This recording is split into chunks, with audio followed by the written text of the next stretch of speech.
frase en el mundo anglosajón que a mí me gusta mucho, que es good news, bad news. Y bad news, good news. Dices, ¿qué significa eso? Buenas noticias, malas noticias, buenas noticias. ¿Qué se interpreta? Antiguamente salía un dato flojo de Estados Unidos, quiere decir que la Fed ya no va a subir más los tipos, el mercado subía. Digo, pero si el dato es malo, dices, ya, pero como la preocupación inmediata es que no me retiren la droga, en este caso el estímulo monetario, si el dato es malo, no malísimo, yo subo. ¿Qué ha pasado en Europa? Que Mario Draghi va a ser muy blando y está preveyendo posibles medidas de estímulo. Genial. Dices, no, genial, no, hombre. Genial, no. No sea retrasado mental. Si la economía europea se está hundiendo, tarde o temprano va a ser muy negativo para el mercado. No te vanaglories o no te refugies en la estúpida idea de que no te vayan a subir los tipos en este año o que estén preparando medidas de estímulo nuevamente va a solucionar el problema. Nunca lo ha solucionado. Lo puede mitigar en el corto plazo, pero no lo soluciona. Con lo cual, ¿cuál es el entorno? El DAX subiendo, probablemente se acerque a su zona de resistencia, que es el último máximo decreciente y esa directriz bajista, mientras tanto los indicadores camino, algunos ya en zonas de sobrecompra, otros camino de llegar a esa zona crítica. No se detecta ningún cambio de dirección todavía en la bolsa, pero con una estructura de hombro, cabeza a hombro semanal, la ruptura de tendencias estructurales alcistas desde el año 2009 y una secuencia intacta de máximos y mínimos decrecientes, es cuestión de ver dónde hay que vender el DAX y no creo que haya ningún otro planteamiento que tenga demasiada lógica, al menos a día de hoy. Ya veremos cómo se desarrollan los siguientes acontecimientos que puedan modificar esta visión.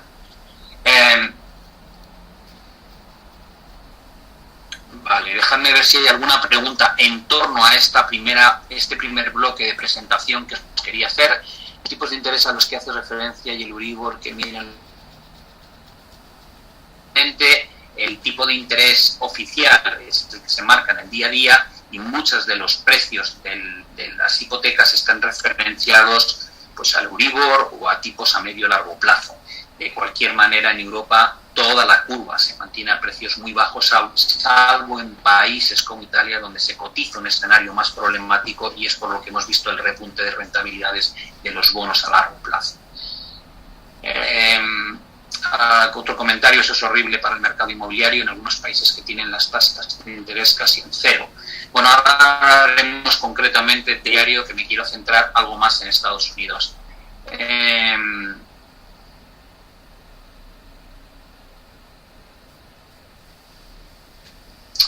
La pregunta o el comentario de Edgardo de la deuda se paga con más deudas, sí, esa es la mecánica en la que nos hemos metido, por desgracia, una mecánica muy muy mala, muy peligrosa, que podría tener consecuencias pues muy dañinas, ¿no? De hecho, yo creo que no tiene solución.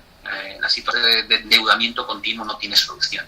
Ya veremos cómo salimos de ello. Supongo que casi nadie quiere plantearse el problema porque tiene tal magnitud que entiendo que no hay una vía lógica de cómo salimos de este entuerto en el que nos hemos metido. Segundo bloque que quería comentar con vosotros es lo que llamamos la situación geopolítica estadounidense. Para que os hagáis una idea, esta es la historia de los cierres del gobierno estadounidense desde 1976. Las barras lo que muestran es la duración en días de los cierres. A día de hoy vamos por el día 34, superando con creces lo que ocurrió en el año 95-96.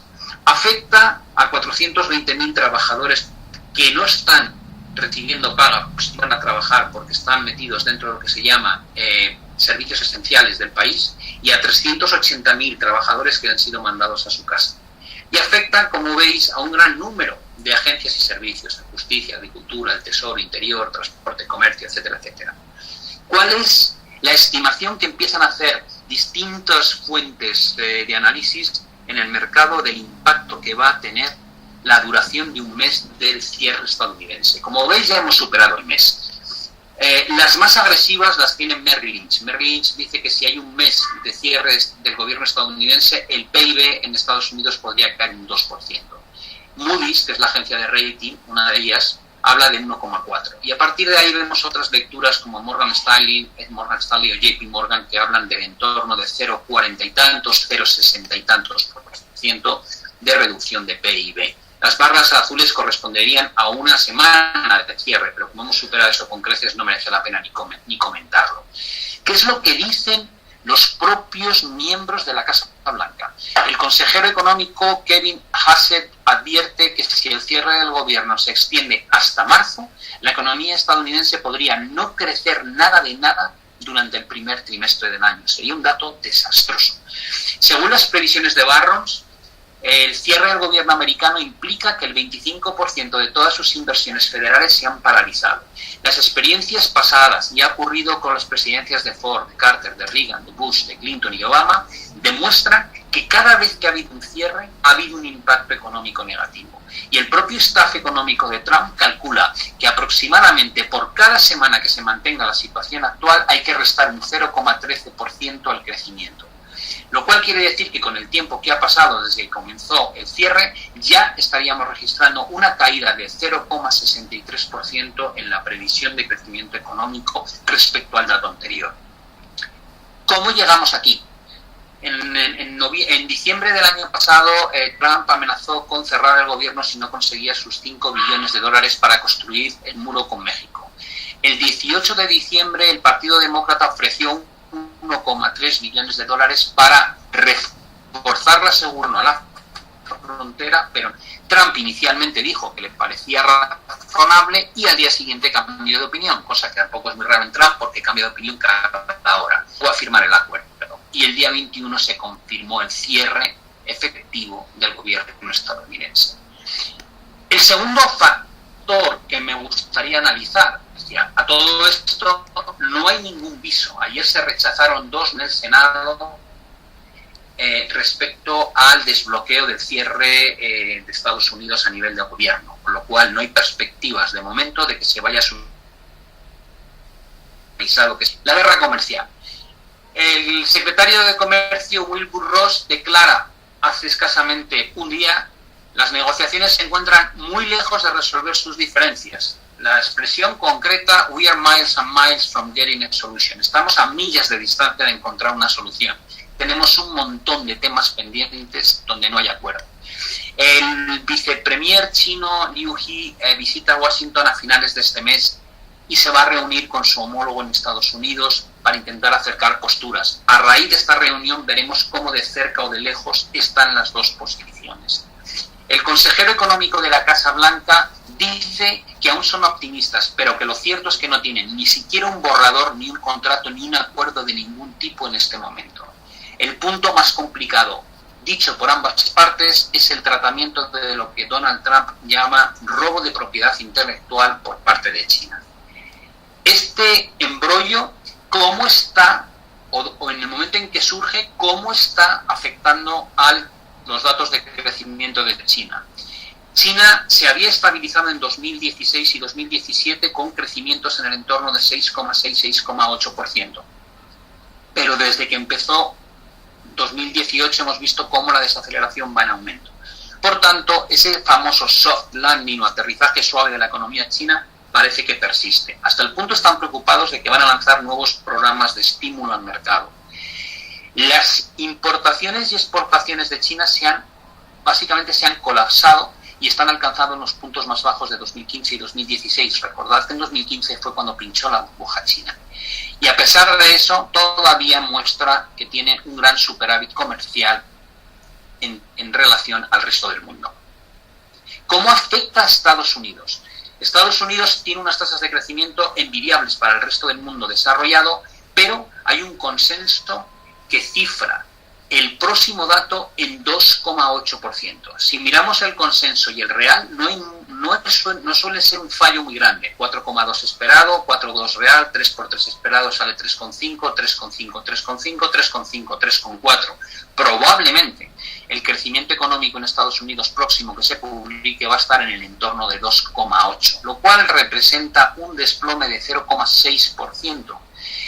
Y encaja perfectamente con ese impacto que hemos estado leyendo en torno al cierre parcial del gobierno estadounidense.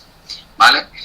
Esta es Esto es la realidad, esto no es una predicción de nada, simplemente es navegar ligeramente por donde se encuentran los analistas más reputados, hablando de la situación preocupante que podría haber en base a la situación actual, y trasladarlo en este seminario. Es decir, yo no estoy haciendo ningún pronóstico propio, más allá de que creo que no van a subir los tipos en Europa en mucho tiempo. Pero quitando eso, como digo, es simplemente recoger información que hay disponible en Internet y en distintos medios. Gráficos que me parece que tenemos que tener en la cabeza antes de empezar a hacer nuestros análisis del día. Desaceleración importante en el índice inmobiliario de Estados Unidos, lo que llamamos el índice de vivienda, Housing Index. ¿Por qué es importante? Porque normalmente la desaceleración en el índice de la vivienda es un preanuncio de lo que va a pasar luego en la bolsa. Puede haber un gran decalaje, pero normalmente no falla. El pico de la burbuja inmobiliaria en Estados Unidos se alcanzó en 2005. Y desde el 2005 hasta el 2007 el mercado inmobiliario no hizo más que bajar. Sin embargo, la bolsa seguía haciéndolo muy bien. Finalmente, ambos se coordinaron y bajaron en conjunto. El pico de subida de la burbuja inmobiliaria en Estados Unidos ha quedado marcado a principios de 2018, en torno a enero de 2018. Y desde entonces se ha desplomado desde niveles de aquí arriba hasta aquí, es decir, una caída muy, muy severa. A pesar de eso, todavía no hemos visto un cambio de dirección claro en la bolsa americana, y de hecho el último máximo histórico del Dow Jones se marcó en pleno desplome del mercado inmobiliario. Con lo cual, el hecho de que el mercado inmobiliario se esté dando la vuelta de la forma que lo está haciendo es un problema, no para el corto plazo, pero sí para el medio plazo. Puede ser que rebote, sí, aquí hubo una gran reacción alcista, pero eso no cambió nada. Posteriormente vivimos este desplome a la baja.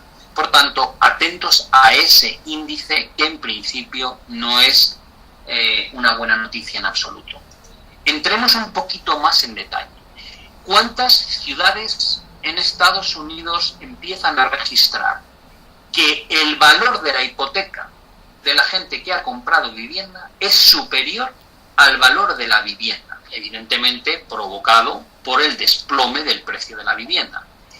¿Cuántas hipotecas empiezan a estar por encima en valor patrimonial que la propia vivienda que sustentan? Pues aquí lo veis. Hay muchísimos estados: Connecticut, Florida, Miami, Ohio, etcétera, etcétera, etcétera. Y ahí veis el porcentaje de hipotecas que ya valen más que la propia vivienda. Algunos datos asustan cuando nos encontramos con esta situación. ¿Por qué digo esto?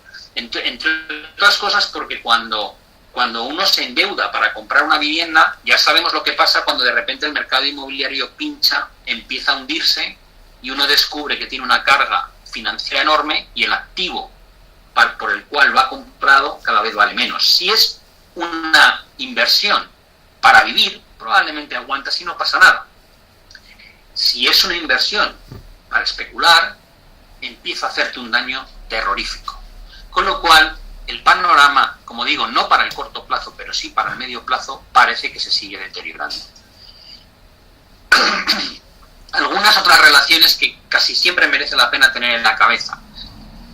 La relación existente entre el Dow Jones y el Dow Jones de transporte. El Dow Jones de transporte fue un índice que se creó hace muchísimo tiempo. En aquella época tenía mucha relevancia porque concentraba todo lo que eran las compañías relacionadas con el transporte de ferrocarril en la época en la que se creó.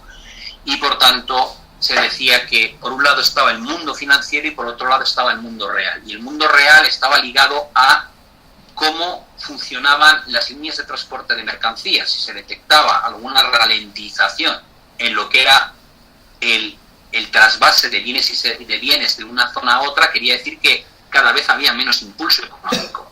Y por eso tenía sentido. Había tipo de compañías que también están relacionadas directamente con el comercio. Normalmente, si el índice de transporte marca formaciones de vuelta, tiene un alto riesgo de estar confirmando fases de desaceleración económica.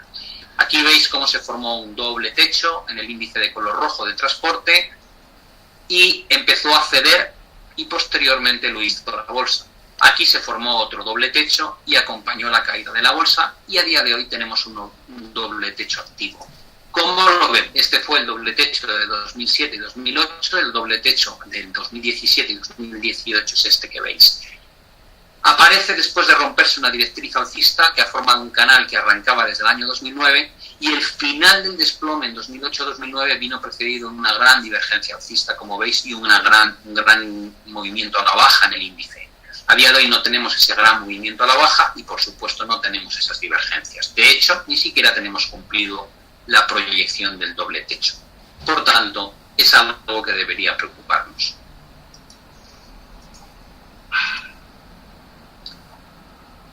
Una vez mencionado este aspecto, que son notas simplemente a tener en la cabeza para el medio plazo, creo que merece la pena ver dónde estamos en términos de sectores. Es decir, la recuperación que estamos viviendo en Estados Unidos ha eliminado completamente o no el riesgo de una siguiente fase a la baja. Esa es la gran pregunta que imagino que os estáis haciendo la gran mayoría de vosotros y yo también. ¿Cuál es el único catalizador que a día de hoy considero positivo y que pudiese producir desde el nivel actual hacia arriba? Los bancos centrales. Los bancos centrales son nuestros camellos, los proveedores de droga, y han sido los artífices de que la bolsa haya experimentado grandes subidas desde el año 2009. ¿Qué es lo que ha pasado?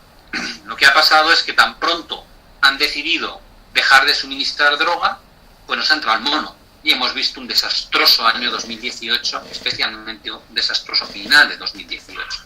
Y en el momento en que han visto que nos poníamos pálidos y nos daban ataques de histeria, han dicho, trae la droga otra vez, que este tío se nos muere. ¿Cómo lo hacen? Mario Draghi empieza a hablar de, bueno, no vamos a subir tipos y estamos estudiando los LTROs como una posible alternativa de ayuda. China. Estados Unidos. La FED dice, oye, perdón, no, que ya no subo más los tipos. Pero que está claro que no aguantáis una subida adicional. ¿Qué es lo último que se acaba de publicar hace escasas horas? Según Wall Street Journal, la FED se está planteando dejar de reducir el balance de la FED.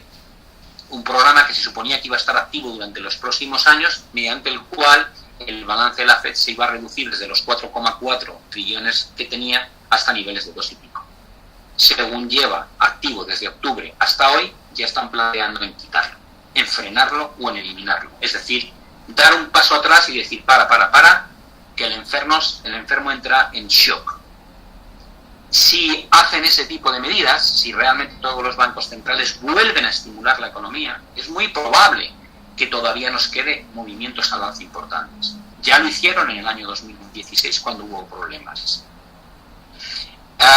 Dicho eso, y sin saber realmente qué es lo que va a ocurrir, porque no sabemos lo que van a hacer los bancos centrales, simplemente estamos viendo cómo van cambiando su forma de gestionar el riesgo en cuanto el mercado ha comenzado a dar muestras de caída. En el caso de Europa o en el caso de China, podríamos decir que el argumento real es sólido.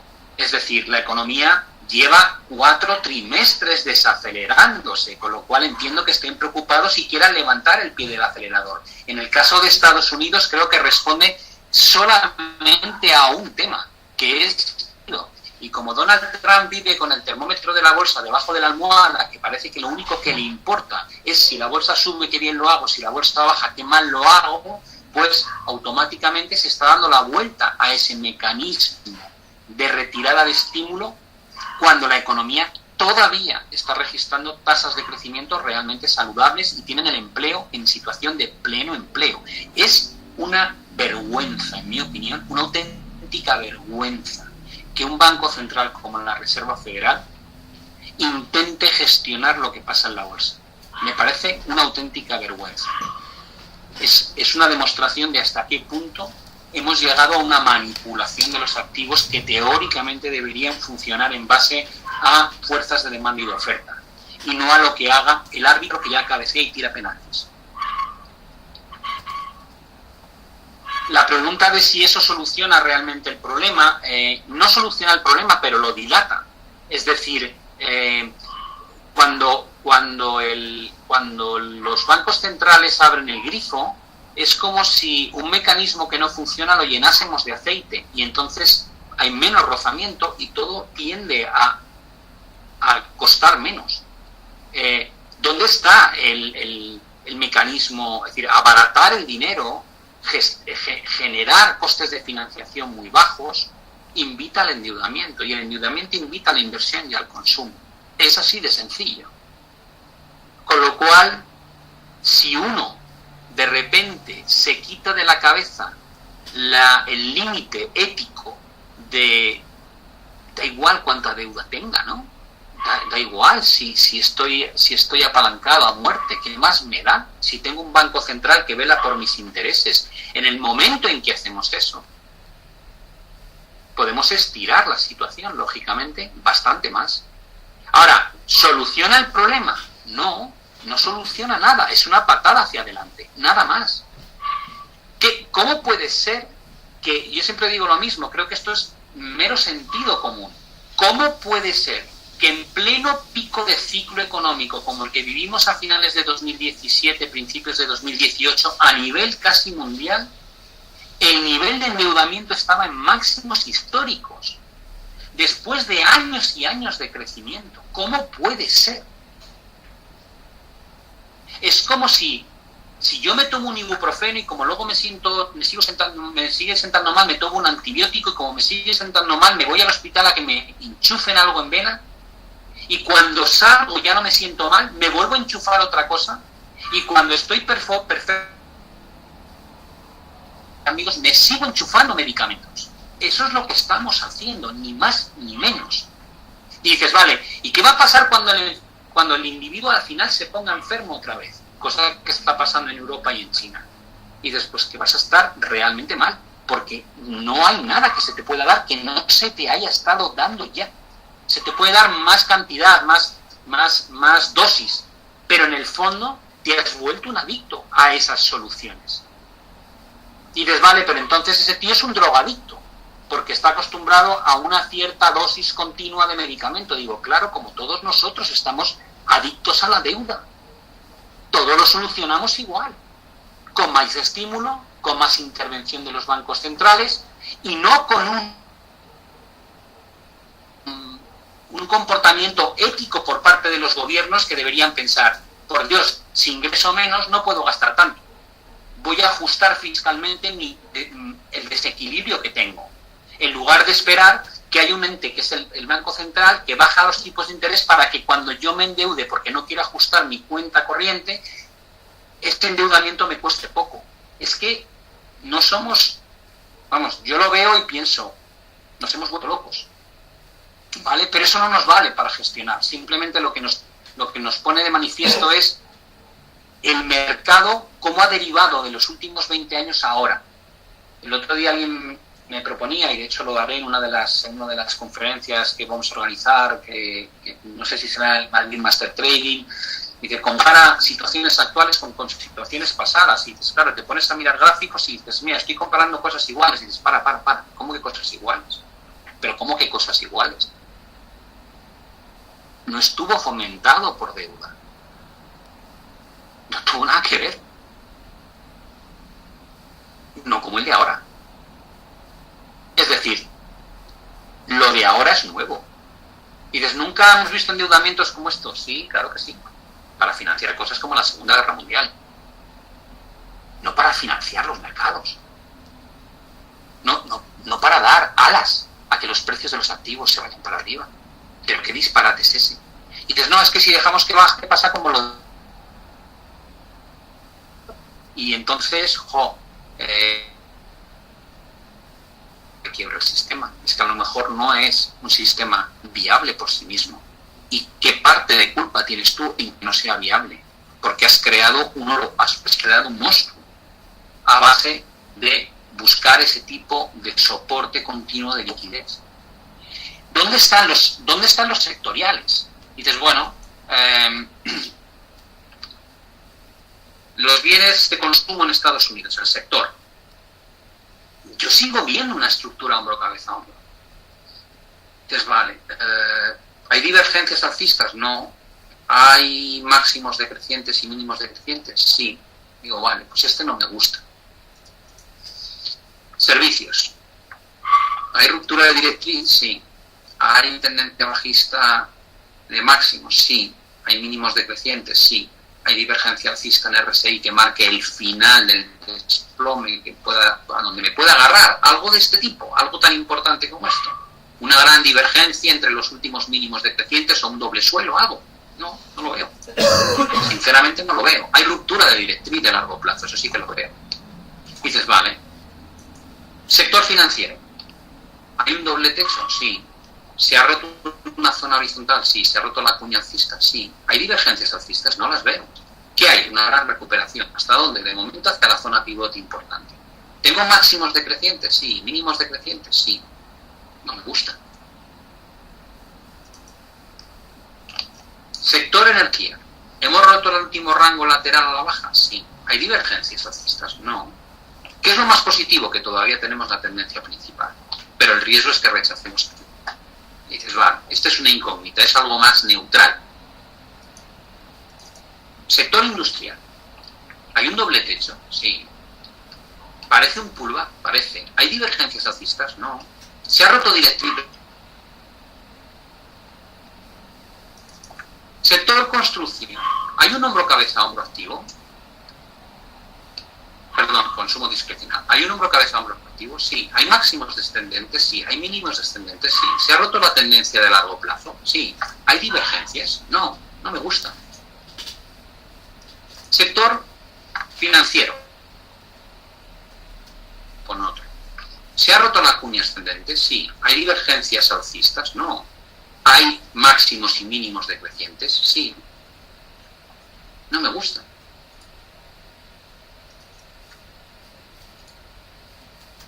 Y dices, vale, ¿qué te gusta? Te tiene que gustar algo, Pablo, no puede ser tan negativo. Digo, sí, me gusta Telcos. Rango lateral. De hecho, me gusta mucho. Sector telecomunicaciones en Estados Unidos. Healthcare. No tengo ningún inconveniente. Mínimos crecientes, directriz alcista, perfecto. Riesgo, que no pueda por aquí se dé de un potencial hombro cabeza único. ¿Sería muy negativo perder 80? Sí, muy negativo, pero no es el caso principal. Luego, de momento, tiene buena pinta. Utilities, sector eléctricas, ¿tiene buena pinta? Sí, canal ascendente, rechazo de la zona pivote. Sí, claro que tiene buena pinta. Sector materiales, divergencia alcista y todavía aguanta la directriz de largo plazo. ¿Se han roto zonas importantes? Sí. ¿Hay máximos decrecientes y mínimos decrecientes? Sí. ¿Está tan claro? Si no fuese por esa divergencia que a lo mejor le da algo más de impulso, creo que no. Pero como tengo la tendencia todavía viva, sigo siendo positivo. Sector tecnología, también estoy positivo. ¿Por qué? Pues porque no veo una ruptura clara de esa directriz, no veo formaciones de vuelta. Me preocupa los máximos y mínimos decrecientes, pero a priori por lo demás no lo veo mal. ¿Qué es lo que ocurre? Que el sector telcos, el sector utilities y el sector healthcare son sectores defensivos, no cíclicos. Es decir, que donde se mantienen las estructuras buenas, esos son los sectores más defensivos de todos, de la bolsa. Lo cual, evidentemente, genera una expectativa de que los inversores se están refugiando en sectores cíclicos o agresivos. Y dices, vale, el SP, ¿qué pinta tiene? Digo, pues esta.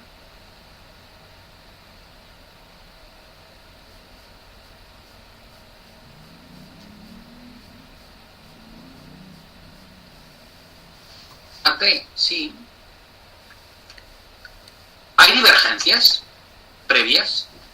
Como aquí o aquí, sí, las hay. Directriz, sí la hay. ¿Quiere eso decir que no podemos tener una recuperación? Claro que podemos tener una recuperación. Claro que puede haber recuperaciones. Pero a priori, ¿cuál es el riesgo? riesgo. El riesgo creo que es a baja. ¿Puede cambiar las cosas como pasó aquí en 2015 con las intervenciones de los bancos centrales cuando parecía que se completaba un hombro, cabeza, hombro y se iba para abajo el mercado y darle un impulso adicional? Sí. Pero de momento, mientras no vea que se rompen esos máximos, creo que el riesgo está baja. Viéndolo desde una perspectiva de largo plazo. ¿Y desde hacia dónde? Hacia la cota de 1800, 1850 puntos. A medio largo plazo. Dices, vale, me voy a Europa.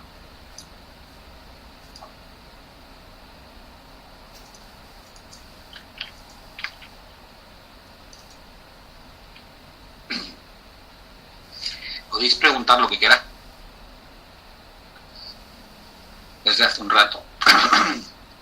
Me pongo en Europa y digo, vale, sector, tendencia bajista, divergencias, no. Recuperación, fenomenal. ¿Hacia dónde?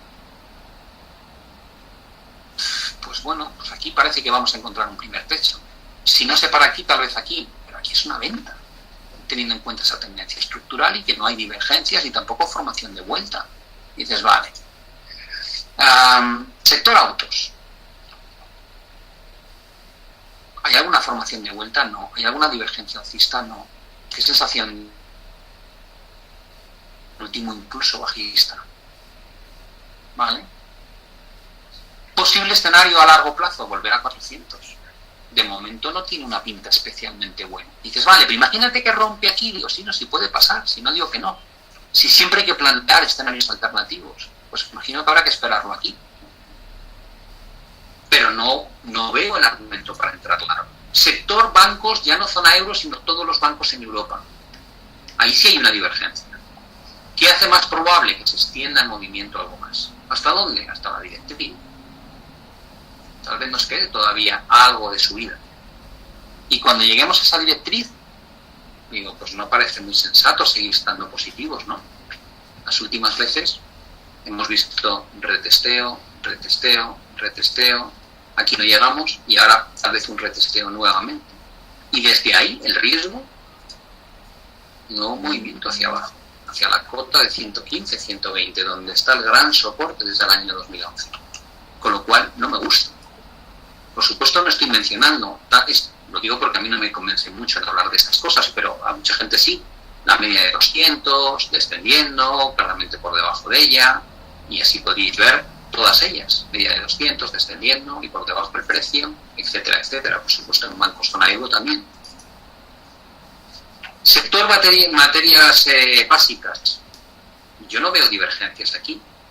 Y dices, ¿y qué tienes? Pues máximos a la pequeño doble suelo y está cumplido el objetivo. ¿El riesgo cuál es? Pues que se rechace esa zona y volvamos a rotar hacia niveles más bajos. Químicas. Formación de vuelta, hombro, cabeza, hombro, ruptura de tendencia de largo plazo. ¿Puede llegar aquí? Sí, no digo que no. Pero aquí es una venta. Construcción y materiales. Ruptura de tendencia, salida de rango de consolidación lateral. Dices, vuelta a esa directriz que formaba la formación triangular. Dices, y si no se para aquí, tal vez vayamos otra vez a esta zona. Pero a grosso modo creo que los grandes movimientos van a seguir siendo hacia abajo.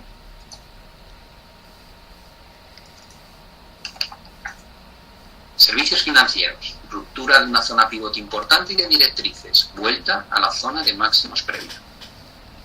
Creo que aquí va a rechazar. Bienes industriales.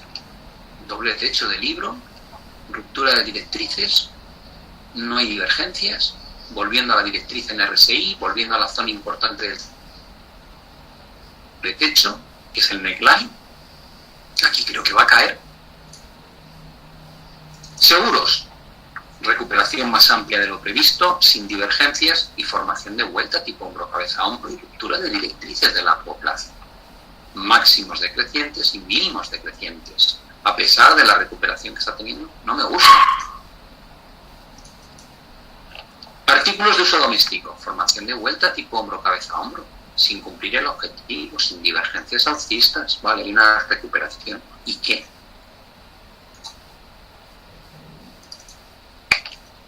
Viajes y ocio. Triple techo, pullback, objetivo aquí abajo no cumplido, y ahí sí hay divergencias, lo cual me hace pensar que se va a extender como mínimo el movimiento hasta esta zona. Pero el riesgo sigue siendo que desde aquí veamos un nuevo impulso a la baja. Sector minorista o retail. Salida de una estructura de consolidación lateral. Esa ruptura genera nuevos mínimos decrecientes, cosa que no teníamos desde hacía mucho tiempo, y esperando que esta zona pueda actuar de resistencia teniendo en cuenta que no hay divergencias.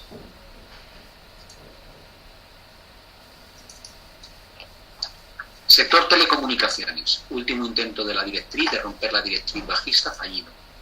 Desde entonces deterioro. Riesgo. Venir aquí abajo.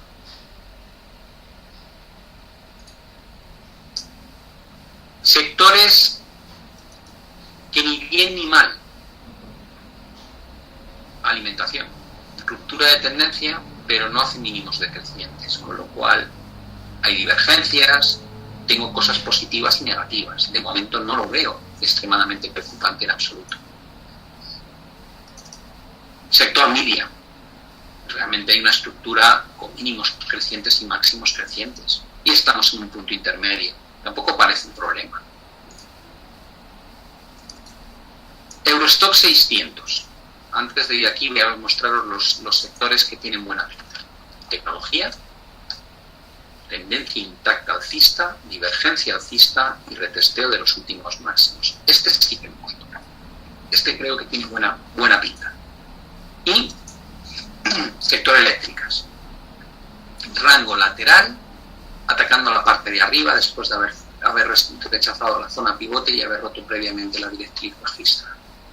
Aquí evidentemente se le ve poco recorrido potencial, pero si rompe tendría una señal muy buena. Eurostock 600 en su proceso de alcanzar esta cota. Ya veremos si llega o se frena un poco antes. Y ahí creo que hay que venderlo. Objetivo, probablemente atacar la cota de 310. Formación que ya conocemos, sí, del 2006-2007. Formaciones equivalentes en el año 98-99, sí, las conocemos. Ruptura de tendencias. No hay divergencias, no hay formación de vuelta. Aquí hubo una gran divergencia alcista, que al menos marcaba la posible vuelta del mercado hacia arriba. Y dices, bueno, igual pasa como aquí. Igual el mercado cae muy fuerte y después recupera y se va para arriba. Y digo, para. No tengáis tanto morro, que hay que verlo en detalle. El mercado se desploma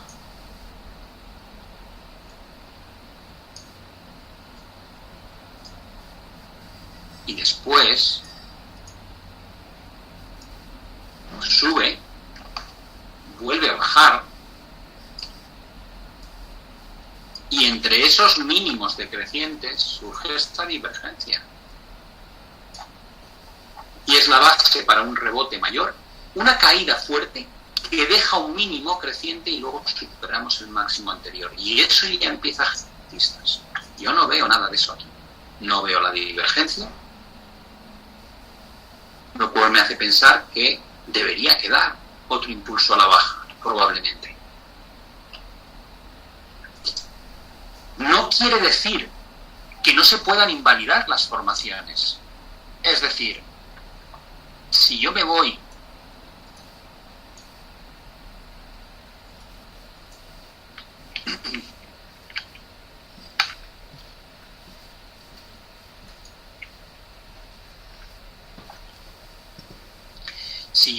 al Russell 2000, por ejemplo, en el año 2014,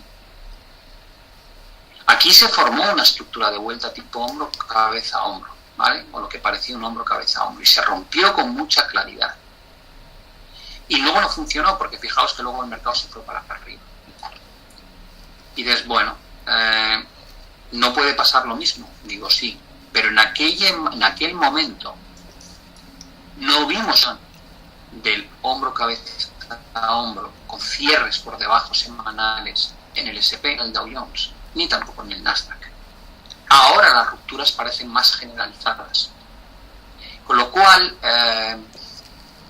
el miedo es que lo que estamos viviendo ahora sea una reacción muy positiva después de que inversores tirasen posiciones a la basura durante el mes de diciembre en pleno pánico y están montando las carteras otra vez de cara a este año 2019, con lo cual hay un impulso de entrada de dinero en el mercado.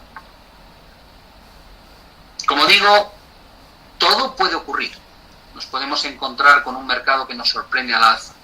Si es así, casi me atrevería a decir que va a ser exclusivamente por bancos centrales. Si bien es cierto que el efecto de la guerra comercial se acaba en buenos términos y del Brexit y del cierre del gobierno americano pueden dar un impulso al mercado.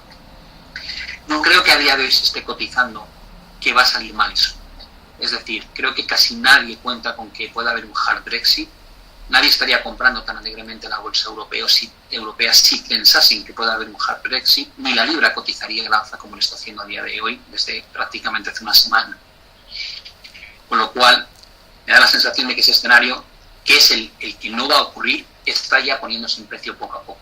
El segundo factor es el cierre del mercado americano. Creo que todo el mundo da por hecho que se va a arreglar tarde o temprano. La pregunta es si son conscientes de que el retardo en arreglarlo puede tener un impacto muy negativo en las cifras de crecimiento económico estadounidense. Y tres, la guerra comercial, creo que todo el mundo le da más peso a que haya un acuerdo, sea del tipo que sea, que rompan las negociaciones después del 1 de marzo y digan no nos hemos puesto de acuerdo, entonces Donald Trump suba las tarifas del 10 al 25% y China reaccione con la medida que se le ocurra. Creo que eso no es lo que está cotizado en el mercado. Simplemente se espera que aunque se tarde, se consiga una solución. Y mientras tanto, lo que ocurre es que los bancos centrales han pasado de ser nuestros enemigos a ponerse otra vez la careta de amigos.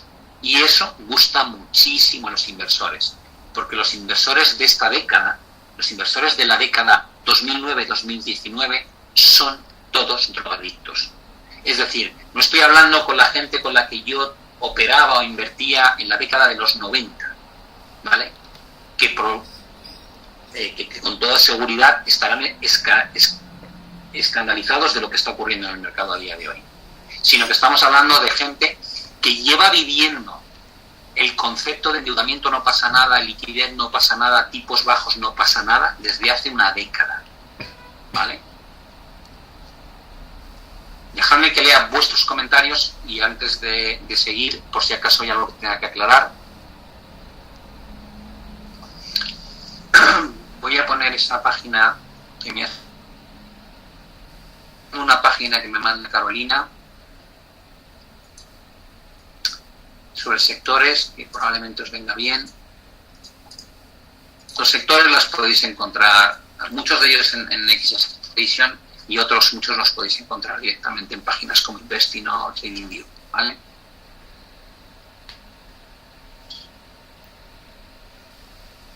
La pregunta de Iker es buena, dice, ¿por qué se dan los ciclos económicos? Porque cuando va recuperando la economía suben los tipos y eso la hace frenar y así sucesivamente. Bueno, los ciclos económicos tienen un ritmo, ¿no? Cuando vienes de una situación de crecimiento económico, se producen ajustes brutales. ¿Qué quiere decir ajustes brutales? Que todos los negocios que no son viables se cierran, que mucha gente va al paro, que se elimina o se reduce muchísimo la inversión en capital porque nadie ve que haya visibilidad de que las empresas vayan a obtener retornos mejores por invertir, y lo que hacen es protegerse. Entonces, lo que hacen es una limpieza de alguna manera del negocio, ¿no? Intentan quedarse con lo esencial, solamente tirar aquello que es superfluo, reducir la base de empleados que hay, y eso es lo que se vive durante el proceso negativo. El precio de los activos baja, todos los activos bajan, el precio de las casas, de la bolsa, y hay un momento dado en que cuando aunas mucho estímulo monetario, cuando buscas políticas de estímulo, junto al desplome que se ha producido en la economía, empiezan a tener efectos esos estímulos. Y entonces empiezan a ganar confianza y las empresas empiezan a obtener mejores resultados. Y cuando empiezan a obtener mejores resultados, automáticamente están dispuestos a dejar de echar gente e incluso a contratar gente. Cuando el ciclo avanza, se dan cuenta que se habían encogido mucho durante la recesión y entonces están dispuestos a hacer inversiones en capital. Y eso genera inversión y consumo. Hay más contratación de gente y la gente tiene más renta. Y la gente que tiene más renta, evidentemente, tiene más capacidad de consumo y de inversión. Y el ciclo se va retroalimentando. ¿Qué ocurre? Que si tú no retiras los estímulos a tiempo, como cosa que no hacen los bancos centrales prácticamente nunca desde hace ya tiempo, el dinero tan barato que has generado empieza a buscar focos donde se pueda especular. A veces se montan en el mercado inmobiliario, otras veces se montan en la bolsa. Se producen cosas tan feas como las actuales de economía financiera. Es decir, las empresas descubren que es más barato emitir deuda corporativa a tipos tan bajos como los actuales y recomprar sus propias acciones para aumentar el valor de la compañía. Y dices, pero bueno, esto es totalmente ficticio, no estás creando valor, lo estás haciendo subir en bolsa. Y yo, sí, pero me sale muy barato. Se le pierde el respeto al entorno y entonces todo el mundo se quiere beneficiar de ello. La gente empieza a comprarse una segunda vivienda. La situación es que los bancos le pierden el respeto al mercado y entonces empiezan a conceder más hipoteca respecto al valor de la vivienda. Se conceden préstamos a gente que ni de coña le habrías concedido préstamos en plena recesión. Estáis viviendo esto en el día a día, lo sabéis, lo veis cuando vais a un banco, cómo se han abierto las facilidades de crédito ahora. Y acabas, en el pico de la burbuja, acabas prestándole el dinero a alguien que probablemente hasta sabes que no te lo va a devolver como hay una crisis. Pero como todo el mundo lo está haciendo, yo también lo hago. Y generas una crisis como crisis subprime que tuvimos en 2008. Y cuando eso estalla, descubres que los bancos no tienen los balances lo suficientemente saneados, que la gente se ha endeudado más de lo que podía en base a sus expectativas, que nadie contaba con que no se iba a quedar sin trabajo y se quedan sin trabajo, que la casa vale mucho menos de lo que vale su hipoteca.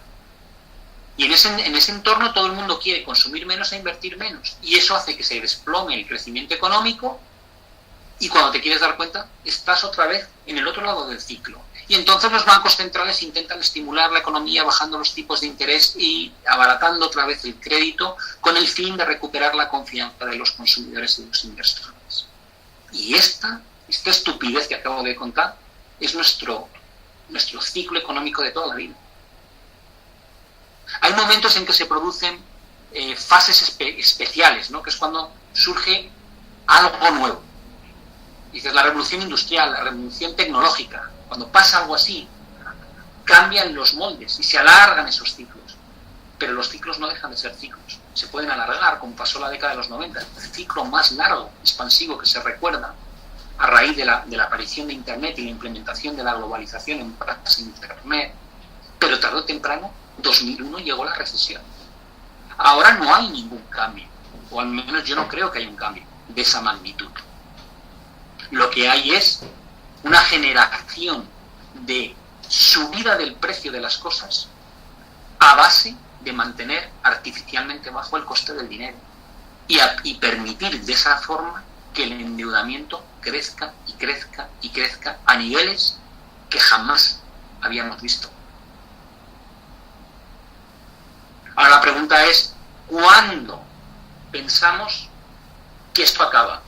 Y como siempre intento explicar, y aquí no me crucifiquéis porque sé que habrá alguno que siempre dice, decías que iba a bajar, digo, bueno, perdona, la bolsa europea bajó un 20%, O sea que no es una promesa fallida, pero es dificilísimo encontrar el momento. Yo no pretendo encontrar el momento, lo que sí pretendo es poner de manifiesto cosas que veo que me recuerdan muchísimo a lo que he visto durante mis últimos 30 años en el mercado. Es como cuando uno abre la nevera y agarra un alimento y lo huele y dices, no huele muy bien, no, huele un poco agrio. Primer síntoma, dices, sí, Segundo síntoma, oye, es que lleva caducado 2 semanas. Tercer síntoma, eso verde con pelitos ahí que tiene, ¿no es moho? Y dices, ¿te lo quieres seguir comiendo? Allá tú, no pinta bien. Y dices, mira, no, es que la Fed me da un omeprazol, un protector gástrico y además una medicina y me puedo comer eso y no me va a pasar nada. Digo, vale, tú sigue comiendo producto caducado. Veremos cuánto tardas en ponerte enfermo. Entonces, con independencia de que podamos cerrar el tiro, tal vez dices, oye, se va a montar un bull market de aquí a fin de año todavía y nos va a sorprender a todos. De verdad, con la mano en el corazón, creo que no es algo que no pueda ocurrir. Creo que es algo que puede ocurrir de mano de los bancos centrales. Ahora, si me preguntáis, ergo, ¿eso arregla el problema? Digo, no. Eso incrementa el problema una barbaridad. No lo arregla en absoluto. Esa es la última dosis de heroína que nos van a dar. Hemos estado al principio adictos a la marihuana o al hachís, después hemos pasado a la coca y ahora vamos a pasar a la heroína. No arregla nada. Sí afecta mucho en el corto plazo a nuestras posiciones. Pero en estas sesiones que yo hago de los viernes, intento alejarme del corto plazo. Intento que veáis la estructura sobre la cual se sustenta la casa en la que vivimos. O al menos esa es mi pretensión. Y os digo, no veo mejoras, no veo que se apuntale realmente la vivienda. Vale, ese es el efecto. Dejadme que voy a leer ahora los comentarios. Lo último que ha salido en el mercado, que pregunta Julia, que es la declaración de que la FED se está planteando dejar de reducir el balance. Eso es nuevo, eso no se sabía nada hasta ahora. Ha salido en Wall Street Journal.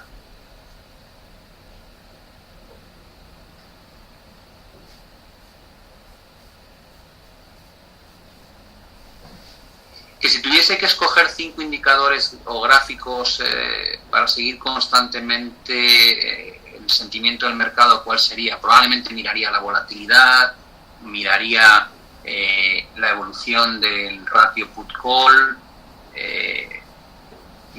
supongo que miraría algún dato de gráfico relativo entre cíclicas y defensivas, ¿no? Cuando la gente se refugia en sectores defensivos respecto a sectores cíclicos.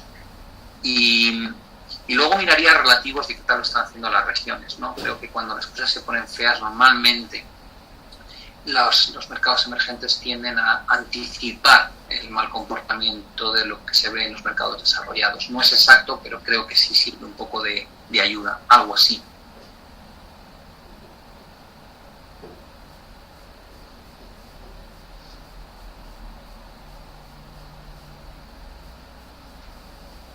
Que si no hay forma de no tropezar siempre con la misma piedra. Iker, qué buena pregunta. Sí, pero es que el problema de raíz siempre es el mismo. Gestionamos problemas de largo plazo con gestores de corto plazo. Los gestores de corto plazo son los gobernantes. No me meto en partidos, me da igual el partido que sea. Son tíos que llegan al gobierno con un mandato de 4 años y la expectativa o sueño de prolongarlo otros 4 años. Y tratan problemas que probablemente son problemas de largo plazo. ¿Funciona el sistema? ¿Tiene sentido lo que hacemos? Eso no se arregla en 4 años, es generacional. Pedirle a alguien, es como lo del cambio climático. Dices, hacer un cambio de forma de vida para hacer más sostenible el planeta, que es algo que no vamos a ver nosotros, que a lo mejor lo ven nuestros nietos.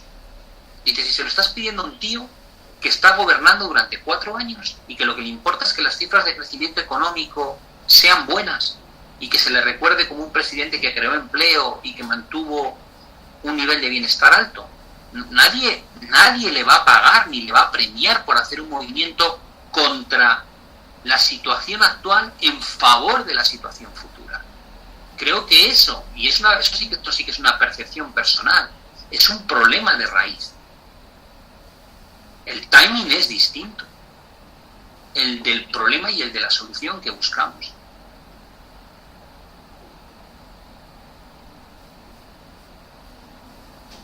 La pregunta de Juan Molina me dice, el IBEX lleva un año bajando, un año y medio bajando. ¿Podría haber acabado su proceso bajista? Pues hombre, después de lo que acabo de decir, me sorprende la pregunta, pero creo que lo mejor es mirar las cosas.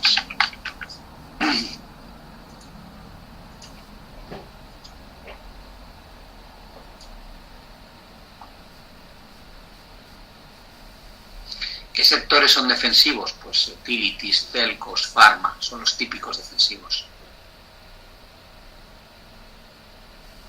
Esperad un momentito que lo voy a dejar limpio.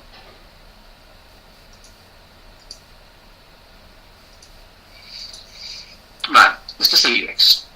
Vamos a ponerlo en mensual.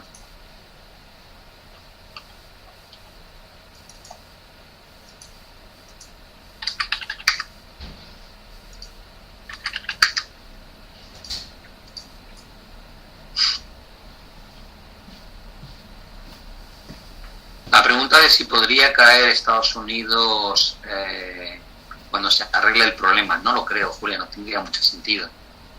¿Vale? Esto es el IBEX mensual. Dices, vale, pues hagamos un análisis del IBEX mensual. Dices, ¿qué sensación da? Perdonad.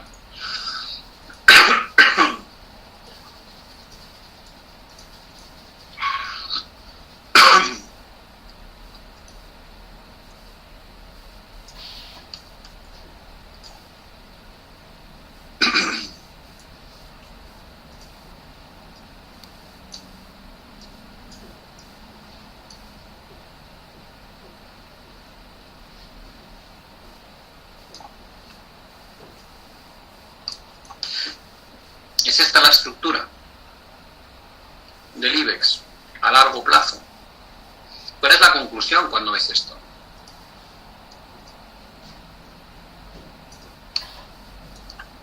Que el IBEX no se mueve desde el año 96. No hace nada.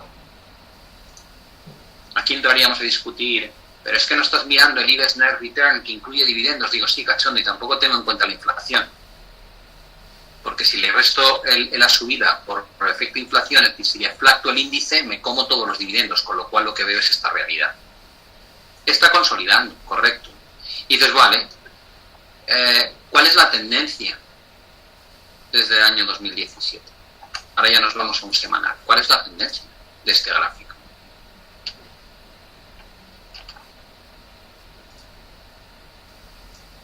Es bajista, ¿no? Contestáis varios de vosotros. Yo también creo que es bajista. ¿Veis algún cambio en la secuencia de máximos y mínimos? Yo no lo veo. ¿Cuál es el primer punto de test importante en el IBEX? Esta cota. ¿Por qué? Pues porque es donde están los últimos mínimos y máximos. ¿La ampliaría? Sí, yo la ampliaría. ¿Cómo la haría? Me la llevaría aquí y capturaría esto. Me quedaría con esa zona. Mientras el IBEX se frene aquí, el riesgo sigue siendo a la baja.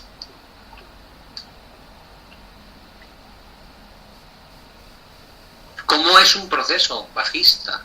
El proceso bajista es un proceso donde vemos máximos decrecientes y mínimos decrecientes. Y dices, pero de vez en cuando surge un máximo o un mínimo al alza. Digo, sí, pero no se confirma luego. Y dices, ¿qué es lo que pasa aquí? Digo, que se forman estructuras de consolidación tipo triangular.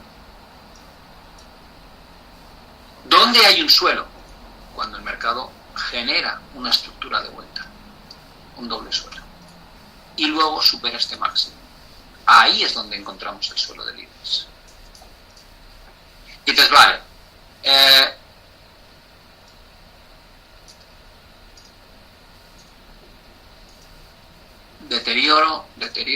deterioro, ahí bajamos un poco, pero aún así se intuye ese tipo de estructura en el IBEX, un potencial doble suelo, y luego el mercado supera esta cota y ahí se produce una gran recuperación. ¿Siempre hay una formación de vuelta? No, no siempre. A veces lo que hay son grandes divergencias. Después especialmente de grandes caídas. ¿Como cuál?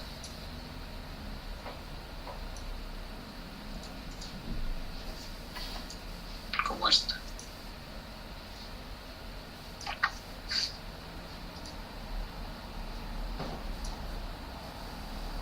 Y eso da pie a grandes recuperaciones. ¿La divergencia del IBEX es tan grande? Yo creo que no. Creo sinceramente que no.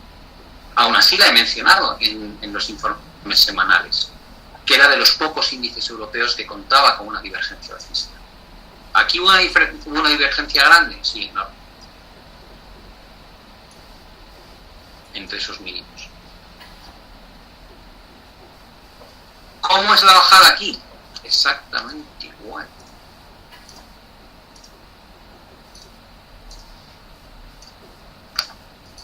¿Cuándo cambia esto? Empezamos a romper esos techos. Ahí es donde empezamos a tener visibilidad de una potencial recuperación mayor. Y da igual cuando lo miremos. Siempre es la misma maldita estructura. Siempre.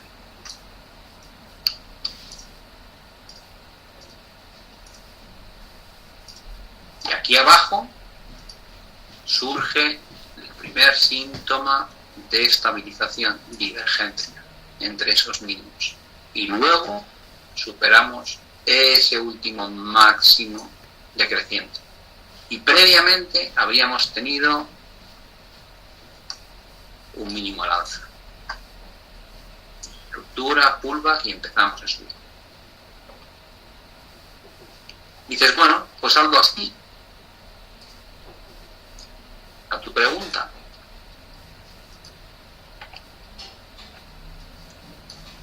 No veo todavía la mejora del IBEX. Por eso digo que este es el primer punto importante. Porque todo lo demás, por abajo, no pinta bien.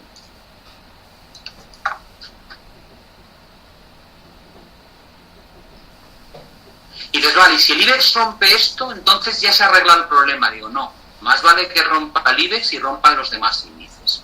Porque lo que no suele ocurrir es que un índice lo haga genial y el resto se caiga. Es decir, que la superación de niveles debemos entenderla como algo global, algo que pase de forma generalizada. También buena apreciación de Iker, que ocurre en una zona no tan sobrevendida como la que pasó en otras ocasiones, ¿vale? No lo había visto. Aquí también hay una divergencia importante.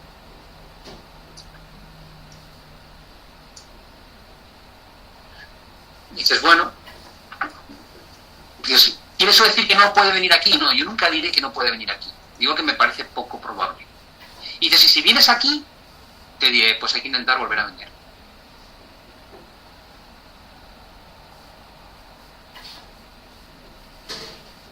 Y dices, puede haber una superación momentánea de este máximo, pero que no indique una confirmación de cambio. Claro, superamos este máximo por un poquito, pero no cambió nada.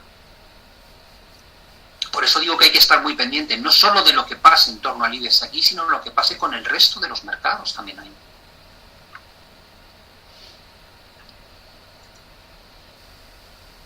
No sé si más o menos he contestado tu pregunta, espero que sí.